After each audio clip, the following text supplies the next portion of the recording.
అనంతపురం జిల్లాలో దశాబ్దాలుగా ప్రజలకు సేవలు అందిస్తున్న ఆర్డిటి స్వచ్ఛంద సేవా సంస్థకు నిధులు రాకుండా అనేక ఇబ్బందులు పెడుతున్న కేంద్ర ప్రభుత్వ వైఖరిని తీవ్రంగా ఖండిస్తారు.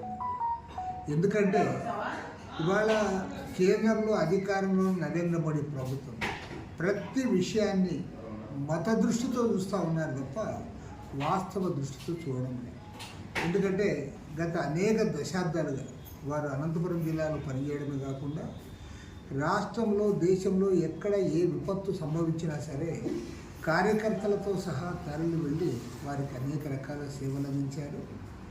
సేవలు అందించడమే కాకుండా ఇవాళ అనంతపురం జిల్లాలో ఉన్న పేద వర్గాల్లో ఎంతో సంతోషం నిండి ఉందంటే వాళ్ళకి ఇల్లు కల్పించడంలో, ఉపాధి కల్పించడంలో, అదేవిధంగా వారికి విద్యను అందించడంలో కూడా ఆర్డిటి కీలక పాత్ర పోషించింది.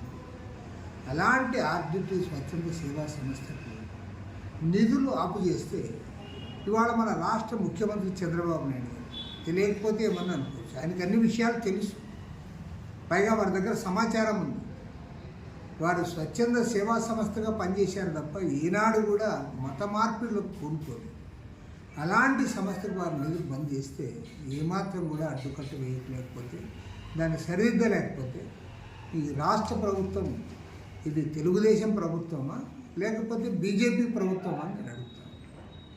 కాబట్టి అంటే గతంలో మేము ముఖ్యమంత్రి గారు రిప్రజెంట్ చేశాం, పార్లమెంటరీ పార్టీ నాయకులు కృష్ణదేవరాయలు గారికి కూడా రిప్రజెంట్ చేయడం జరిగింది. వారు కూడా కేంద్రంతో మాట్లాడిన తర్వాత కూడా ఫలితం లేకుండా పోతూ ఉంది. నిన్న వేలాది మంది అనంతపురం కలెక్టరేట్ దగ్గర పెద్ద ఎత్తున ధర్నా కార్యక్రమాన్ని నిర్వహించారు.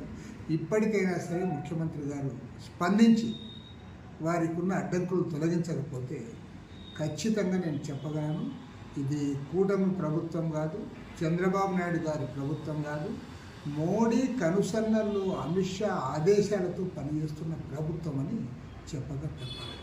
కాబట్టి ముఖ్యమంత్రి గారికి అన్ని విషయాలు తెలుసు కాబట్టి, ఈవెన్ నారా లోకేష్ గారికి కూడా ఆర్డిటి గురించి తెలుసు కాబట్టి వారు స్పందించాలని చెప్పి న్యాయం చేయాలని చెప్పి కోరుతారు.